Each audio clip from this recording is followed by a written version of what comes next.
아가 6장 4절에서 13절 상반절까지. 내 사랑아 너는 디르사 같이 어여쁘고 예루살렘 같이 곱고 깃발을 세운 군대같이 당당하구나. 어, 오늘은 그 술람미 여자라고 이름이 나옵니다. 처음 나오는 건데 우리는 알고 있었기 때문에 솔로몬의 사랑하는 여자가 술람미 여자다 그렇게 묵상을 하고 있습니다. 그러나 오늘 술람미 여자의 모습은 조금 그동안 묵상했던 술람미 여자의 모습과 좀 다른 모습을 하고 있는 것을 볼 수 있습니다. 어, 이 술람미 신랑과 신부는 연애할 때가 있었고 연애할 때도 네 사랑하는 여자의 아름다운 미모를 자세하게 묘사를 했습니다. 그리고 술람이 여자에게 네 남편이 어떻게 생겼냐 그러니까 멋있게 설명을 했고 그리고 왜 꼭 그 남자라야 되냐 이러니까 자세하게 설명을 했습니다. 그래서 우리는 그걸 보면서 어, 성경을 보면서 부부 사이가 어떻게 해야 된다는 것을 알게 해 주십니다. 그런데 아가를 읽고도 우리는 사랑을 할 줄 모릅니다. 어, 돈 많이 벌다 좀 되지 뭐. 그게 남자가 하는 게 그거밖에 없습니다. 근데 여자들은 물어보면 돈이면 다나 이렇게 얘기하는데, 어, 사실 뭐 돈도 잘 안 벌어주고 그렇게 하는 거죠. 그러니까 도, 남자는 그래 생각하고 여자는 돈이 중요한 게 아니고 뭐 사랑이 중요하다 이런데 또 사랑해보면 그 금방 지쳐버립니다. 그래서 맨 처음에는 남자가 사랑하고 늦잠 자지만 나중에는 여자가 늦잠을 잡니다. 남자가 늦잠 잘 때는 여자가 그냥 옆에서 안 깨우기만 하면 잘한 겁니다. 그런데 여자가 잘 때는 남자는 그냥 못 있습니다. 원래 남자 성질이 그렇습니다. 밖에 나가서, 밖에 왜 나가요? 돈 벌러 나가는 거죠. 좀 많이 벌어가지고 와서 아내를 기쁘게 해주려고 그러는데 나중에는 기뻐 안 해도 그냥 막 일합니다. 돈 버는 재미가 있어가지고. 그런데 문 열어달라 하면 안 열어줍니다. 아예 안 열어주는 게 아니라 귀찮아가지고 조금 늦게 열어줬어요. 근데 열면 없습니다. 그래서 이제 찾으러 댕기죠. 막 사람들한테 우리 남편 좀 찾아달라고. 그게 뭐예요? 우리 하나님 좀 찾아달라고. 내가 그때 첫사랑으로 교회 나오기 시작했는데 지금 상당히 어려움을 당하고 있다. 그러니까 하나님이 나를 좀 봐줄 수 있도록 안 그러면 내가 지금 병이 났는데 이 병을 고쳐야 된다고 막 중보 기도를 부탁을 하는 모습을 봅니다. 그랬을 때 사람들이 왜 하필이면 그 응? 너네 하나님 그 사람이라야 되느냐? 다른 멋진 사람도 많은데 뭐 다른 우상도 섬겨봐라 이런데 안 갑니다. 그건 하나밖에 없고 그보다 더 큰 사람은 없다 이렇게 생각하면서 합니다. 그리고 사실은 그 남편은 어디에 살아요? 동산에 살고 있는데 장빈 동산에서 어, 멋진 그 백합화 동산. 백합화 동산에서 백합화를 꺾으면서 양을 치는 이야기가 나옵니다. 뭐 어제 했더라도 뭐 잘 생각은 안 납니다. 근데 제가 적어 놓으니까 적어 놓은 것만 기억하고 있는 거예요. 그래서 하나님과 그, 그 하나가 된 것을 이야기하는데 네가 내 안에 내가 네 안에 있다. 이렇게 얘기를 하는 게 어제 이야기입니다. 그런데 오늘 이야기를 보면은 내 사랑아 너는 내 사랑아 너는 이럴 때는 뭔 말입니까? 결혼한 신부입니다. 지금 전번에는 그 연인이었는데. 오늘하고 똑같은 게 사장에 나옵니다. 무슨 말이냐면 네 여자가 어떻게 생겼냐 물으니까 자세하게 물었는데 그게 또 오늘 반복됩니다. 그런데 그때는 결혼 첫날 밤 자기 전이고 지금은 결혼을 하고 난 뒤에 잠시 잃어버린 그 상태에서 지금 그 아내를 설명하고 있는데, 뭐 다른 거는 바뀐 것도 있어요. 그러니까 결혼 전에는 이렇게 표현했던 것이 결혼하고 나서는 이렇게 표현하는 점이 있지만, 그러나 대부분은 같습니다. 뭐 얼굴, 눈, 뭐 뺨, 뭐 머리털 이런 거는 거의 같아요. 근데 결혼하면 안 바뀌는 거는 그런 거지만, 사실 결혼하고 나면 벌써 눈동자가 달라지는데 달라지는 부분이 있습니다. 그래서 결혼한 여자에 대해서 어떻게 결혼하기 전의 모습과 어떻게 다르게 표현하는지, 그 술람이 여자를 어떻게 표현하는지 한번 오늘 보는데, 우선 어여쁘다고 얘기할 때 그냥 어여쁜 게 아니고 디르사 같이 어여쁘고 예루살렘 같이 곱다고 얘기를 합니다. 그러니까 우리가 하나님을 처음 믿고 첫사랑을 경험하고 하나님과 이제 미래를 나누고 난 다음에 침체기가 딱 옵니다. 그러면 그 다음에는 사이가 뜸해집니다. 그렇지만 하나님은 여전히 사랑하고 있습니다. 우리가 처음 딱 사랑을 할 때 그 둘이 뜨거웠지만 딱 헤어지고 나면 여자는 마음을 푹 놓고 오빠 하던 게 여보 이렇게 바뀌고, 남자는 그 다음에 무게가 있어지게 되는 거죠. 그래서 예쁜 것은 예쁘다고 표현을 하게 되고 오히려 더 여유가 있어집니다. 그런데 예쁘다는 표현을 디르사 같고 예루살렘 같다고 얘기할 때 이 디르사가 사람 이름 아닌가 이렇게 생각하는 사람이 있는데, 사람 이름으로는 한 군데밖에 안 나와요. 민수기 26장 33절 한번 읽어볼까요? 헤벨의 아들 슬로보앗은 아들이 없고 딸뿐이라. 그 딸의 이름은 말라와 노아와 호글라와 밀가와 디르사니. 딸 5명이 있었는데 마지막 딸 이름이 디르사입니다. 누구? 슬로보앗의 딸, 5딸인데, 이 헤벨의 아들 슬로보앗은 누굽니까? 므낫세 지파, 요단 동편 지파 사람들인데 그 분깃을 달라고 딸들이 주장했던 그 딸입니다. 그 대신에 그 족속 안에서 결혼해라 이래가지고 다 삼촌들하고 사촌들하고 결혼을 했는데, 마지 말라가 맨 먼저 결혼하고 두 번째로 막내딸 디르사가 결혼한 것 같아요. 두 번째로 이름이 나오는 거 보니까. 그래서 그 여자 이름이 이제 디르사입니다. 그러니까 결혼을 어린 게 빨리 했으니까 잘생겼다고 봐야 되죠. 그래서 디르사라고, 디르사같이 이쁘냐. 그때 당시 사람은 알지 지금 모릅니다. 뭐 현재 쓰고 있는 말을 나중에 가가지고 그게 알아듣지 못하는 것들이 많잖아요.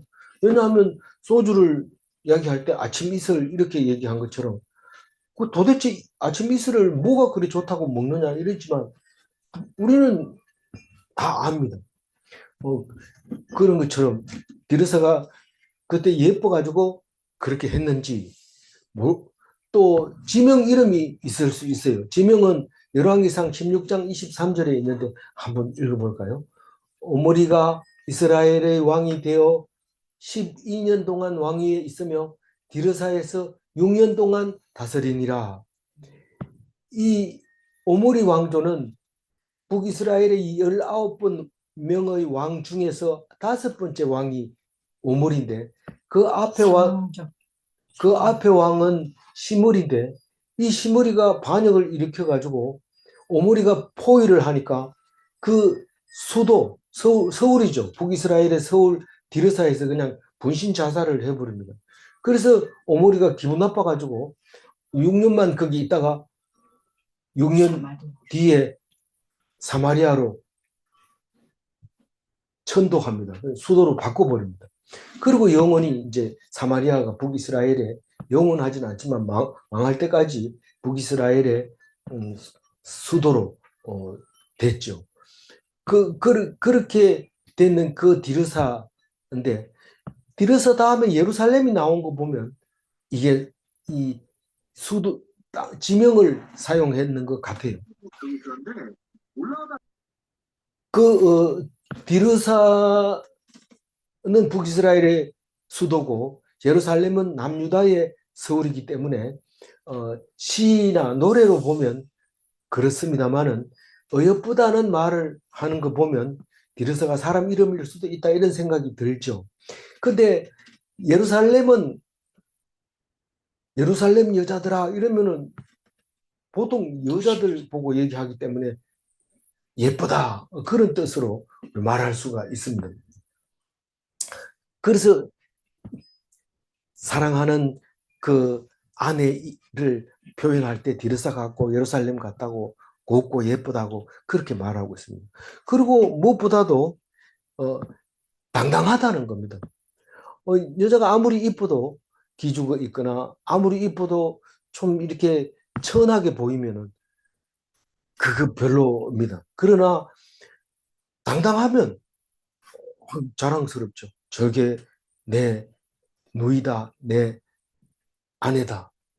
그렇게 여동생하고 대화를 안 하고 있다가 여동생이 막 그 여러 사람 앞에 나와서 막 당당하게 막 리드하고 이러는 걸 보면 더 구석에 가서 제가 내 동생이에요. 내 누이래요. 이렇게 얘기를 하는 거죠. 그만큼 이, 어, 이 남편이 좋아하는데 그게 하나님이 우리를 보고 그렇게 이야기한다는 겁니다. 5절 읽어볼까요? 내 눈이 나를 놀라게 하니 돌이켜 나를 보지 말라. 내 머리털은 길러앗산 기슭에 눈 염소떼 같고. 그 결혼을 하기 전에는 눈이 비둘기 같았는데 결혼하고 나면 무서워요. 그래서 눈 쳐다보면 겁나요. 야, 이거 또 문 안 열어주는 거 아니냐? 뭐 잘못했다가 이런 게 아니냐? 사실 신부는 신랑보다 보통 적잖아요. 조그만한데 그 신랑을 놀라게 하는 거예요. 눈을 딱 째려보면 결혼 전에는 여자가 보통 남자 얼굴을 안 쳐다봅니다. 밑으로 내려감고 눈 쳐다보면 신부로서의 자세가 아니죠. 그래서 눈 내리감고 가만히 있는 거지요. 보통 신부는. 그렇지만 결혼하고 나면 막 째려보면서 막 성질 내면서 막 그러기 때문에 이 신랑이 놀라요. 하나님이 놀라요. 그래서 나를 보지 말라는 거예요. 그런데 사실상 하나님을 보면 위험합니다. 성도가 하나님을 보면 위험해요. 그래서 모세 때부터 하나님을 보는 자는 살아남을 수가 없어요. 그래서 하나님을 뵈러 1년에 한 번씩 지성소로 들어갈 때도 향을 가지고 그 기도를 하면서 그러면서 지성소로 들어갔다가 살아나오면 다행이고 죽으면 발목에 묶어놓은 끈을 밖에서 당겨가지고 이제 살아남고 그렇게 돼 있는데 한 번도 죽었다는 게 성경에 안 나와요. 안 죽었다는 얘기 안 나오지만 그래도 그렇게 하고 들어갑니다. 사실은 불신이죠. 발목에 끈을 매가지고 들어간다는 것은 불신인데 원래는 대제사장이 들어갈 때는 목숨을 걸고 들어가는 거죠. 그래서 살아나오면 그게 되는 건데 한 번도 그런 게 없었다는 얘기는 하나님이 어디에 앉아 계신다고요? 속죄소에 시온자에 앉아 있기 때문에 은혜를 베푸는 거지 잘못했다고 죽여버리면 하나님은 그 다음부터는 지성소에 안 들어가면 하나님이 백성들의 얼굴도 못 봅니다. 그래서 보지 말라는 거예요. 결혼하고 나면 우리가 예수 안 믿을 때는 교회 뭐 잘 안 가죠. 그런데 예수 믿기 시작하면 그 교회당이 예배당이 그냥 뭐 아주 쉽게 쑥 들어가는데 하나님이 나를 보지 말라고 딱 얘기를 합니다. 그 그것을 눈을 가지고 설명할 때만 그 얘기를 해버립니다. 나를 보지 마라. 그 눈이 비둘기 같은 눈이 아니다 말이에요. 좀 무섭다. 비둘기 같은 눈에서 매 같은 눈으로 바뀌어 버리는 거죠. 결혼하고 나면. 그렇지만 모양은 똑같아요. 내 머리털은 길르앗 산 기슭에 누운 염소떼 같고 이 누워 있는 염소떼 또 그냥 염소떼 이게 좀 다른데 그 4장 1절에도 그게 나와 있습니다. 이 염소들이 쭉 이게 그 평지가 아니니까 줄을 서서 내려오고 줄을 서서 올라가고 누워 있어도 그 줄에 서서 있는 걸 보면 머리를 따은 것처럼 이렇게 보이는 거라는 거죠. 그러면서 아름다움을 그렇게 표현하고 있습니다. 6절 읽어볼까요? 내 이는 목욕하고 나오는 암양떼 같으니 쌍태를 가졌으며 새끼 없는 것은 하나도 없구나. 이제 똑같은 문장이라도 요거는 조금 그 4장 2절에 표현한 거하고 좀 다릅니다. 그 이빨이 하얗는데 이 여기서는 분명히 이 앞에서는 털 깎기 전에 목욕한 양이라고 그랬는데 그냥 목욕하고 나오는 양이라고 얘기를 하는데 어 그냥 목욕하고 나오는 양이 아니라 그 암양떼가 쌍태를 가졌다고 얘기를 합니다. 쌍태를 가지면 양쪽이 이렇게 볼록하게 됩니다. 그래서 그 이빨을 이를 이렇게 다물고 있으면 이 짝이 맞아가지고 아류이가 딱딱 맞아 떨어지는 게 쌍태처럼 보이는 거죠. 그리고 새끼 없는 것이 하나도 없구나. 이 말은 빠진 이가 하나도 없다는 뜻이에요. 그게 4장 2절에도 똑같이 표현을 했는데 약간만 다르게 표현했을 뿐입니다. 그러니까 하얗고 짝이 맞고 빠진 이가 없음. 이게 털 깎기 전에는 털을 깎아버리면 살색이 드러나가지고 불그스름해가지고 별로 그 쥐새끼 같이 이렇게 털 없는 것처럼 이 별로 이쁘지 않아. 붉은 색깔로 이렇게 나타나죠. 근데 털 깎기 전에는 그 씻어 놓으면 하얗게 된 거, 우리는 흰 눈 같다 이랬는데 여기는 하얀 양 같다 그렇게 얘기를 하고 있습니다. 7절 읽어볼게요. 너울 속에 내 뺨은 석류 한쪽 같구나. 이 너울은 베일이라고도 하고 면사포라고도 하고 그거죠. 그 여자들이 쓰고 있는 이렇게 얼굴을 가리는 거. 여자 얼굴을 함부로 이렇게 내놓지 않죠.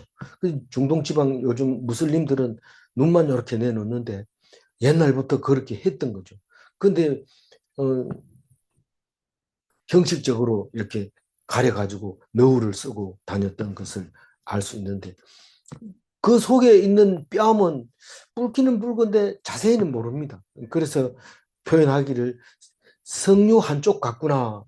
이 석류는 통째로 있을 때는 별로 뭐 그냥 슬쩍 지나갈 과일 같이 보이지만 반쪽을 쪼개놓으면 그냥 가까이 가서 와 알이 튼실하다. 건드면 물이 쭉 흐를 것 같고 거기 그냥 입에 군침이 막 도는데 내 신부가 아니고 이제는 각시죠. 신부가 얼굴 색깔이 그렇게 이쁘다. 깨물면 톡하고 터질 것만 같다. 이런 표현을 하고 있습니다. 8절 읽어볼까요?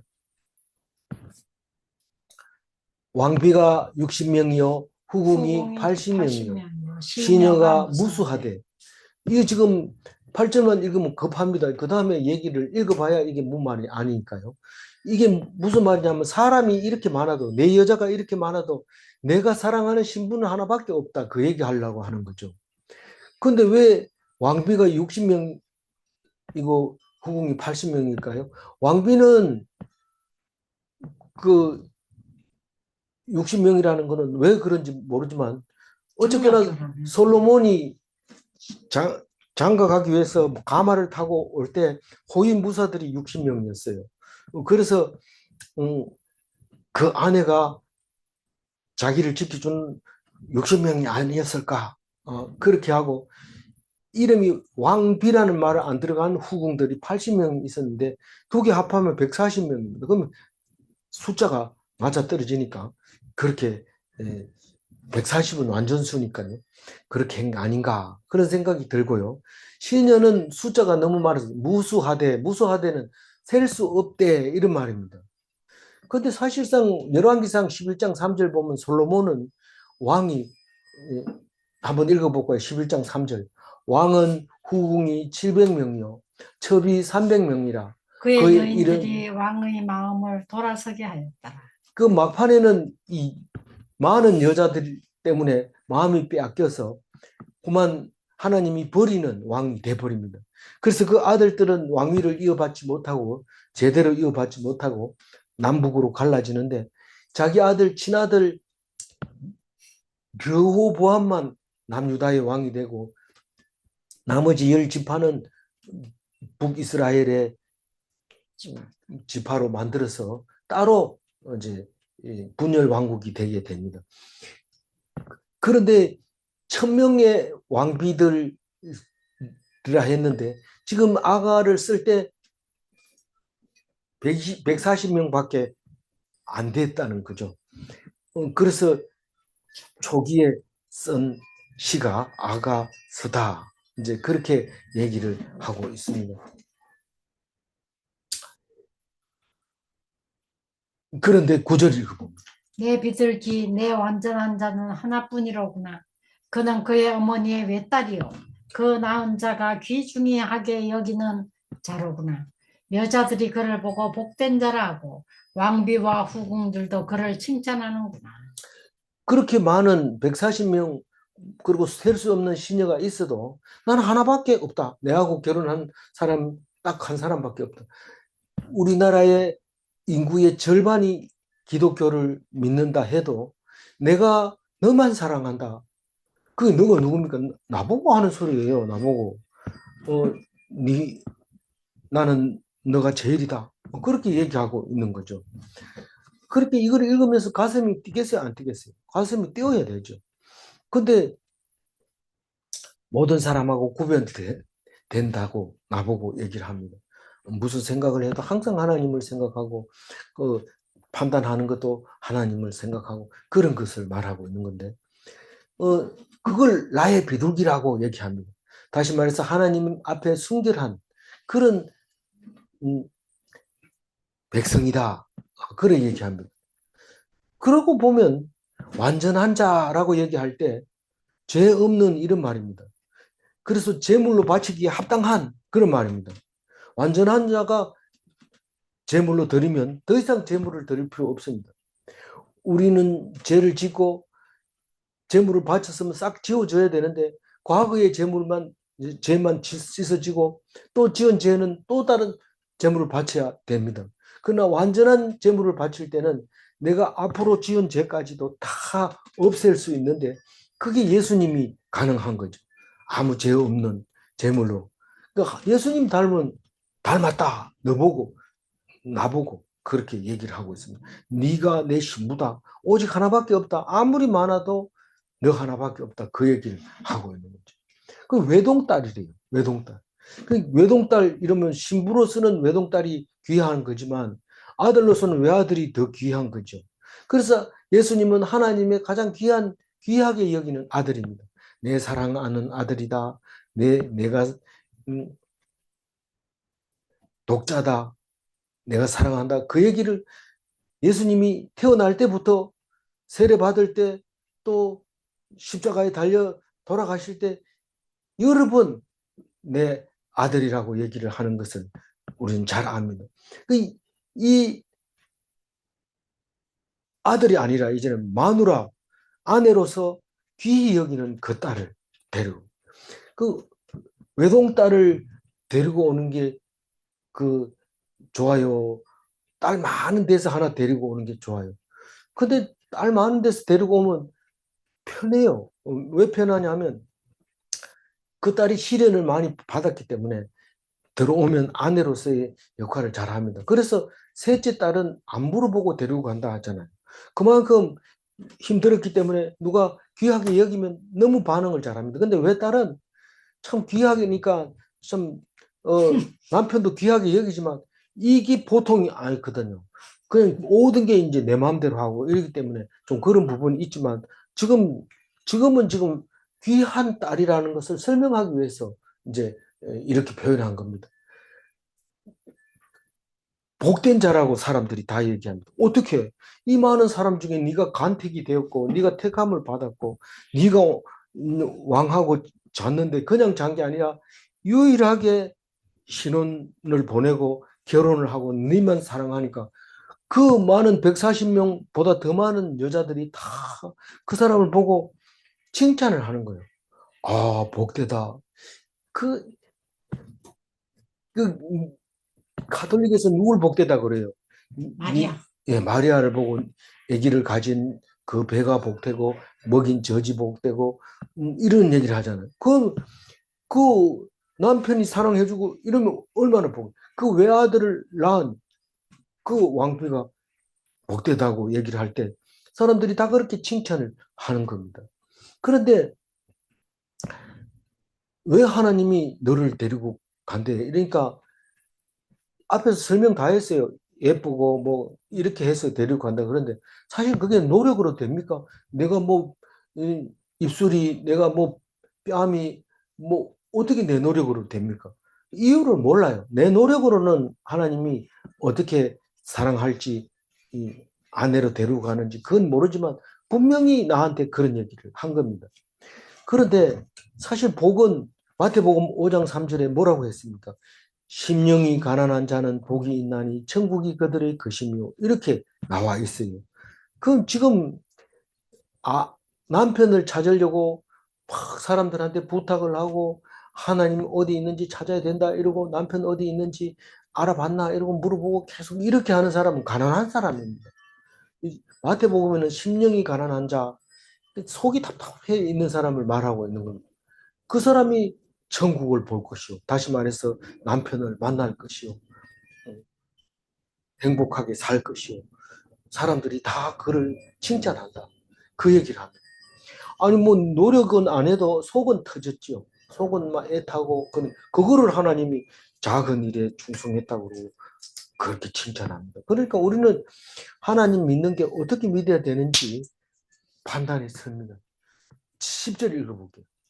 아침빛같이 뚜렷하고 달같이 아름답고 해같이 맑고 깃발을 세운 군대같이 당당한 여자가 누구인가? 그러니까 시녀들이 쫙 140명 있는데 그 앞에 서서 아침 빛같이 뚜렷하고 달같이 아름답고 해같이 맑고 깃발을 세운 군대같이 당당한 여자가 누구인가? 이러면은 누가 나오겠어요? 그 자기가 나요 이렇게 나올 수가 없어요. 지금 우리가 예수 믿는다고 하면서 내가 제일 잘 믿는다 이렇게 말할 수 있는 사람이 있어요. 만약에 그런 사람이 있다면 그건 교만한 사람인 거죠. 그러나 하나님은 그렇게 말합니다. 누가 나를 사랑하느냐? 누가 나를 사랑하느냐? 네가 나를 사랑하느냐? 이래 3번 물어볼 때 그때는 기죽습니다. 그냥 있으면 내가 제일 사랑해요. 이렇게 하나님 알잖아요. 이러면서 막 그랬지만 3번 물으면 그만 기죽어서 알 텐데 이러면서 얘기하는데 사실은 알 텐데가 아니라 내가 나를 쏟고 있는 거예요. 내가 하나님을 제일 사랑한다고 생각해요. 근데 왜 아니라고요? 뭐 급하면 말씀 빼먹고 급하면 교회 안 가고 그거는 하나님을 제일로 여기지 않은 거니까 그런 사람 누구야 이러면 모릅니다. 가만히 있습니다. 속이 다 덜통나니까요. 근데 하나님은 그 사람을 뚜렷한 여자라고 얘기합니다. 뚜렷한. 아침 해가 떠오르는데 아침이 됐나 안 됐나 이런 사람은 없습니다. 해는 분명하게 떠오릅니다. 뚜렷하게.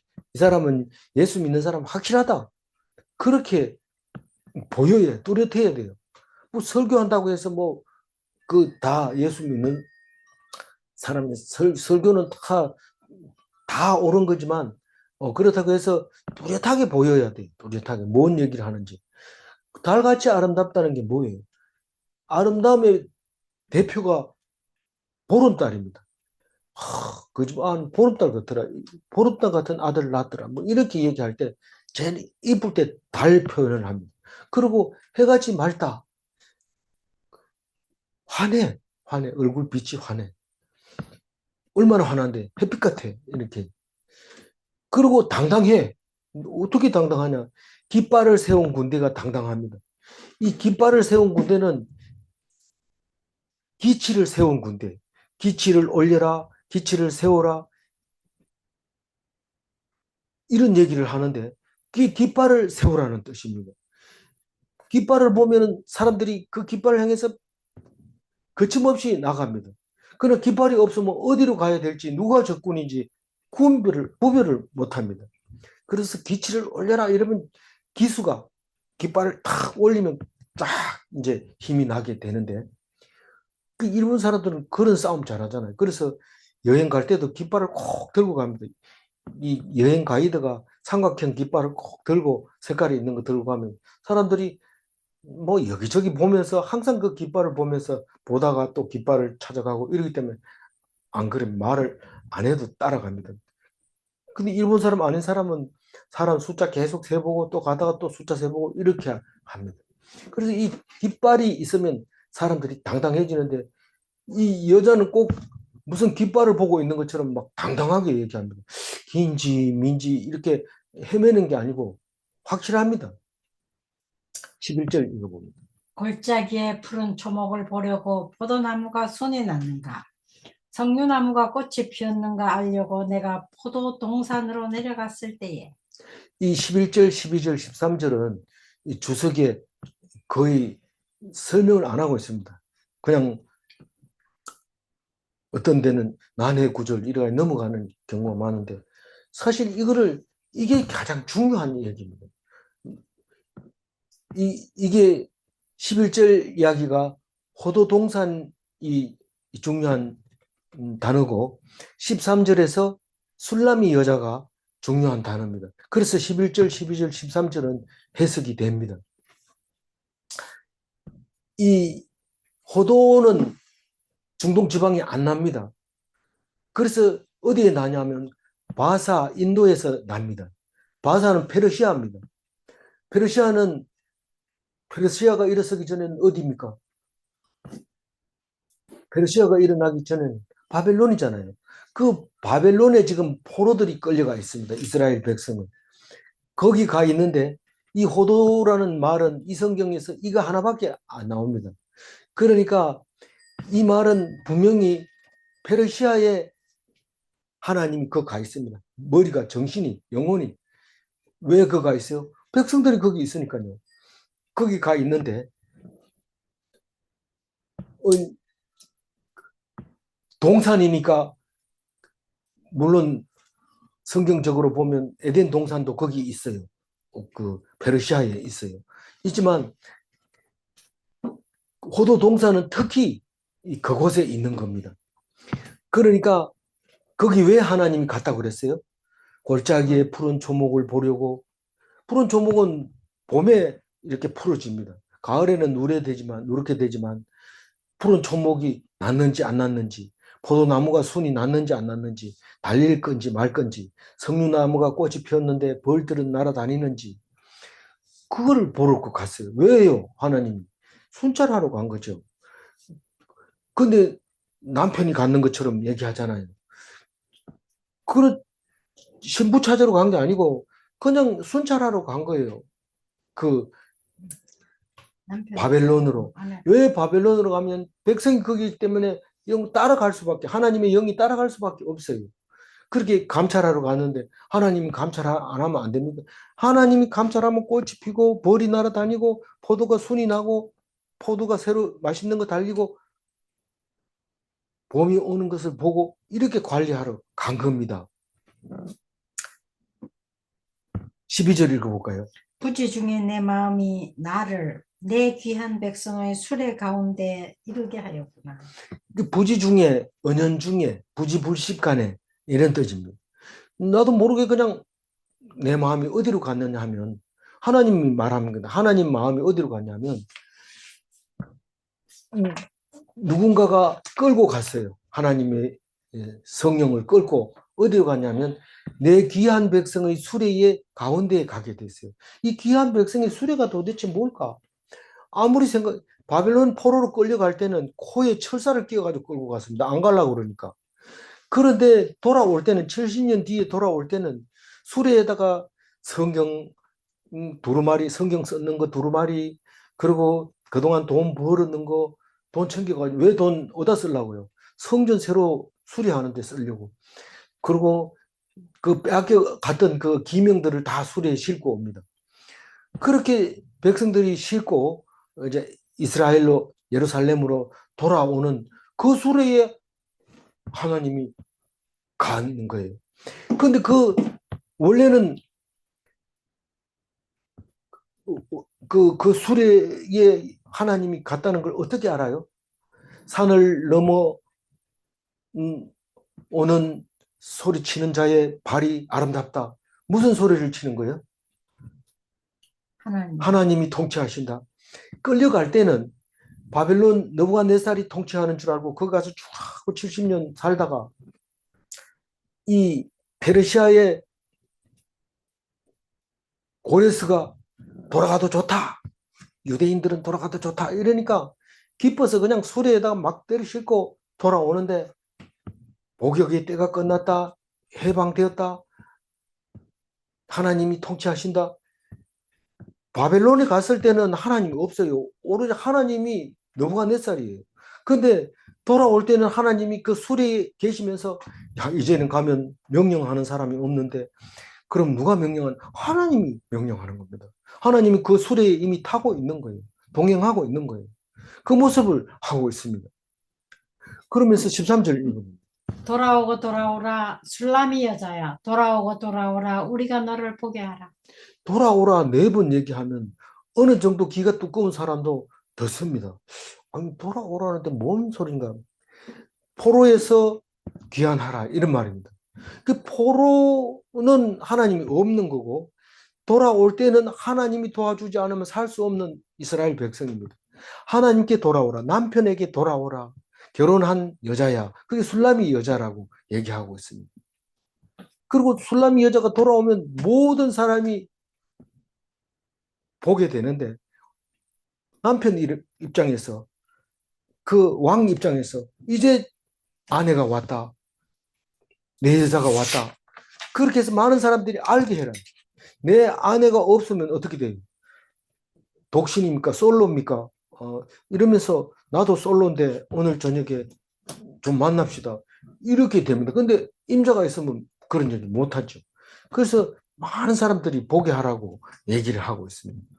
근데 이 술람이라고 하는 것은 많은 주석이 수냄 여자를 얘기하는데 수냄 여자 중에서 아름다운 여자가 누구냐면 아비삭입니다. 아비삭은 이스라엘에서 가장 귀한 여자인데 누굽니까? 다윗의 마지막 첩입니다. 다윗이 늙어가지고 이불을 덮어도 따뜻하지 않을 때 사람들이 여자를 넣어줘야 된다. 그래서 뽑아가지고 젊은 여자, 예쁜 여자 아비삭을 데려보내줬는데 동침했습니까? 안 했습니까? 안 했다. 안 했어요. 그러니까 나중에 이 아들 아도니아가 자기가 아비삭을 가지겠다고 말했다가 솔로몬에게 죽임을 당합니다. 그만큼 아름다운 여자니까 술람이 여자는 수냄 여자가 맞을 거다. 수냄은 갈릴리 바다 남쪽에 있는 작은 동네입니다. 수냄 여자가 몇 명 나옵니다. 거기 떡반죽 그릇 다룰 때도 수냄 여자 나오죠. 그런데 그거를 얘기하는 거냐? 오늘 그 호도 동산이 해석되고 나면 뒤에 술람이 여자가 해석이 되는데 메소포타미아의 신 이름이 술람인데 미인 여자입니다. 잘생긴 여자 신 이름이 술람이 여자입니다. 바벨론 포로로 끌려가면 그 신의 여자가 돼버립니다. 그래서 그 중에서 잘생기고 그런 사람들은 다 술람이 여자가 돼버린 겁니다. 그러니 이스라엘에서 잊지 말고 내 여자야 돌아오라. 그렇게 읽어지지 않겠어요?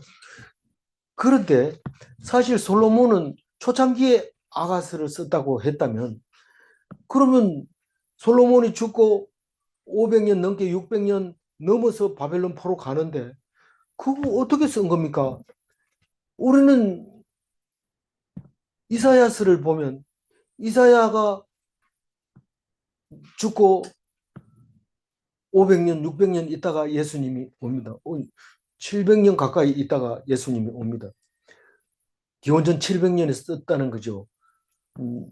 722년에 기원전 722년에 북이스라엘이 망했으니까 그 전에 썼으니까 그런데도 예수님의 이야기를 자세하게 기록한 것처럼 아가는 솔로몬이 아주 미래적 영감으로 쓰여진 거라고 말하고 있습니다. 그러니까 다시 말해서 오늘 4절에 보면 디르사 갔고 예루살렘 갔다고 할 때 디르사는 서울의 수도 북이스라엘의 수도라고 말한 적이 없습니다. 그런데 북이스라엘의 서울을 지명하면서 예쁘다고 얘기를 할 때 이미 미래적 영감을 보고 아름다운 도시로 인정을 하고 그만큼 아름다운 여자라고 말한 거나 마찬가지입니다. 그래서 오늘 13절을 읽었는데 하반절은 안 읽었어요. 하반절 한번 읽어볼까요? 너희가 어찌하여 마하나임에서 춤추는 것을 보는 것처럼 술람이 여자를 보내느냐. 술람이 여자는 마하나임은 어디입니까? 요단 동편에 있는데 동네 이름인데 오래된 동네 이름입니다. 그 여자들은 처녀들이나 여자들은 처녀도 그렇고 여자도 그렇고 명절 때가 되면 모여서 춤을 추고 행사를 합니다.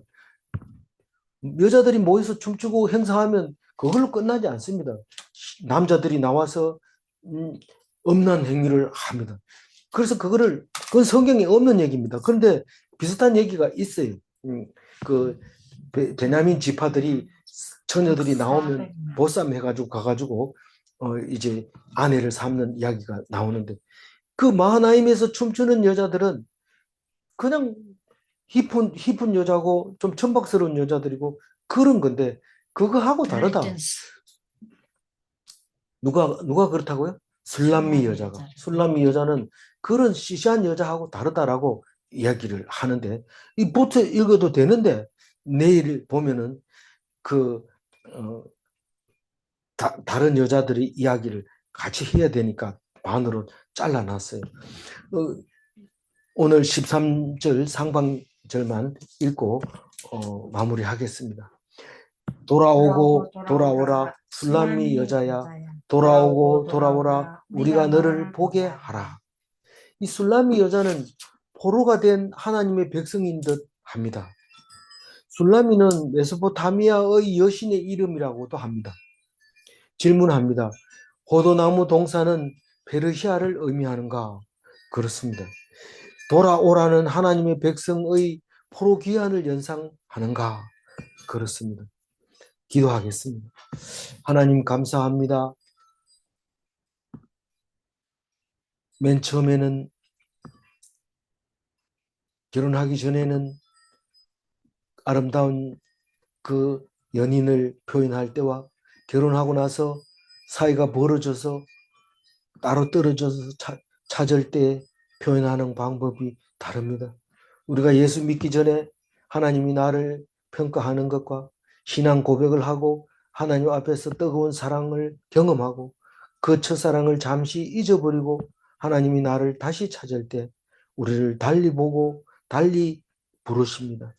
그 어려운 가운데 힘든 가운데 하나님이 통치하는 모습을 보여주면서 내가 너를 사랑한다고 할 때 귀 기울여 들을 수 있는 귀를 주시고 눈을 주셔서 정결하게 하여 주시고 신랑을 맞이할 수 있도록 하나님을 볼 수 있도록 주님 도와주옵소서. 그리하여 복된 삶을 이 땅에서 이루어가며 하나님 나라가 이 땅에 임하게 하여 주옵소서. 감사드리며 우리 주 예수 그리스도 이름으로 기도 올리옵나이다. 아멘.